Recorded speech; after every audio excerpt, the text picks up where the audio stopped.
بنقول على الكرينيال بيساوي عندي دورزال، وبنقول على الكودال فولر. خلاص، يبقى انا عندي ادي الراديال تيوبريستي، عندي هنا ميديال تيوبريستي، عندي هنا ايه لاترال تيوبريستي. طيب همشي لتحت خالص، هلاقي عندي هكمل عندي هلاقي عندي 3 جروف زي ما انا مشاوره عليهم كده. خلاص، واحد على الميديال، واحد ميدل، وواحد لاترال. اللي دايما على الميديال يا جماعه بتحسوا ان هو اوبليك كده او واخد ميل.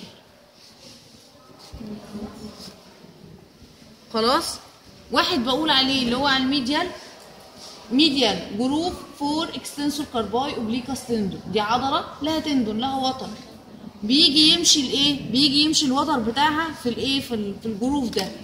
فعشان كده الجروف ده حتى شكله من شكل العضله اوبليك او مايله، فالجروف هتلاقيه اوبليك او مايل، عشان كده انا بعرفه دايما. طيب الميدل ده بيجي يمشي وتر عضله اسمها الاكستنسور كارباي رادياليس. طيب الناحيه الثانيه وتر عضله اسمها الكومون ديجيتال اكستنسور تندون. يبقى عندي الكومون ديجيتال، عندي اكستنسور كارباي اوبليكاس، اكستنسور كارباي رادياليس.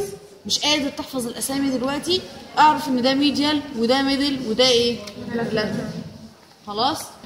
طيب هكمل لتحت، هلاقي عندي برضو على الميديال واللاترال هلاقي حاجه بقول عليها نتوئين على الجناب او على البوردرز. واحد بقول عليه ميديال ستايلويد بروسيس،